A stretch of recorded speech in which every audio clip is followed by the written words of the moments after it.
Oke, udah. Assalamualaikum warahmatullahi wabarakatuh. Perkenalkan kami dari kelompok 4 dengan Assalamualaikum warahmatullahi wabarakatuh.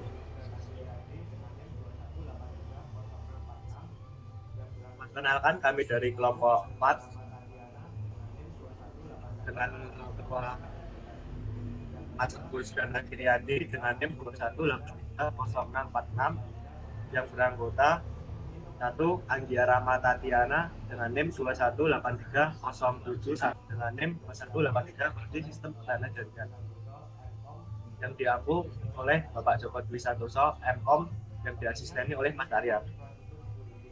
Topiknya yaitu tentang infrastruktur security. Dari tujuan pembelajaran, mahasiswa dapat mempraktikkan salah satu contoh infrastruktur security. Selanjutnya, bab 1 landasan teori akan dibacakan oleh Mbak Agus. Bab 1 landasan teori. Keamanan infrastruktur jaringan biasanya diterapkan pada lingkungan TI perusahaan adalah proses melindungi infrastruktur jaringan yang mendasarinya dengan memasang tindakan pencegahan untuk menolak akses, modifikasi, penghapusan, dan pencurian sumber daya dan data yang tidak sah. Langkah-langkah keamanan ini dapat mencakup kontrol akses, keamanan aplikasi, firewall, jaringan pribadi virtual atau VPN, analitik perilaku, sistem pencegahan intrusi, dan keamanan jaringan memerlukan pendekatan holistik dari proses dan praktik yang sedang berlangsung untuk memastikan bahwa infrastruktur yang mendasarinya tetap terlindungi. Cyber Security dan Infrastructure Security Agency atau CISA merekomendasikan untuk mempertimbangkan beberapa pendekatan saat membahas metode apa yang harus diterapkan. Ancaman terbesar dari keamanan infrastruktur jaringan adalah dari peretas dan aplikasi jahat yang menyerang dan berusaha di atas infrastruktur perutian. Komponen infrastruktur jaringan mencakup semua perangkat yang diperlukan untuk komunikasi jaringan, termasuk router, firewall, saklar, server, penyeimbang beban, sistem deteksi intrusi (IDS), sistem nama domain atau DNS, dan sistem penyimpanan. Masing-masing sistem ini menghadirkan titik masuk bagi peretas yang ingin menempatkan perangkat lunak berbahaya di jaringan target. Lanjut ke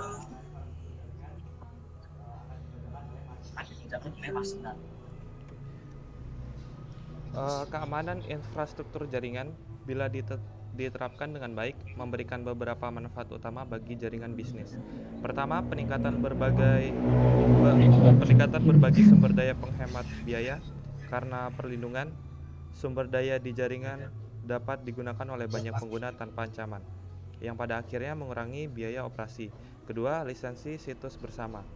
Keamanan memastikan bahwa lisensi situs akan lebih murah daripada melisensikan setiap mesin. Ketiga, berbagi file meningkatkan produktivitas. Pengguna dapat berbagi file dengan aman di seluruh jaringan internal. Keempat, komunikasi internal aman.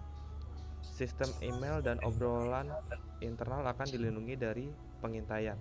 Kelima, pemisah dan file aman. File dan data pengguna sekarang dilindungi satu sama lain, dibandingkan dengan menggunakan mesin yang digunakan bersama oleh banyak pengguna. Keenam, perlindungan data. Pencadangan data ke server lokal sederhana dan aman, melindungi kekayaan intelektual yang vital. masuk ke bab 2 langkah pelaksanaan bisa saya sampaikan.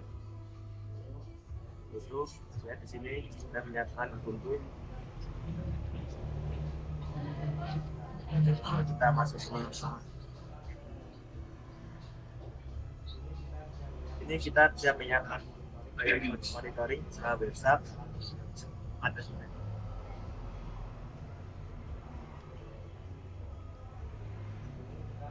Ini kita memasukkan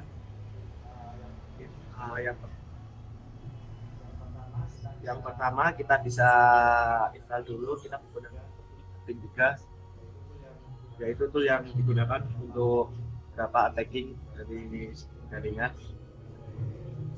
Di sini saya sudah menginstal. Yang kedua kita langsung saja eksekusi penyerangannya dengan syntax H3 main 1 main float. spasi 100.100.4 sudah tinggi. Enak. Dan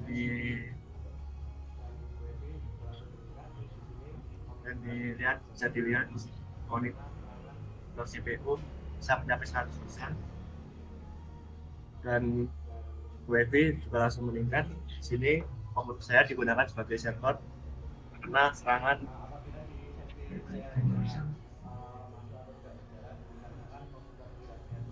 dan ini apabila di set screen saya tidak terdekat dikarenakan komputer yang saya gunakan kena lagging dari sis coding, saja langsung kita hentikan saja.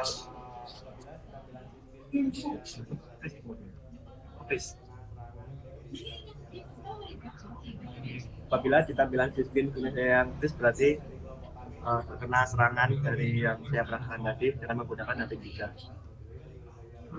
Sekian dari kelompok kami tentang infrastruktur security. Apabila ada kesalahan mohon dimaafkan. Wassalamualaikum warahmatullahi wabarakatuh.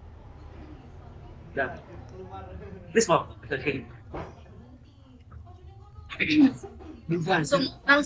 langsung hilang.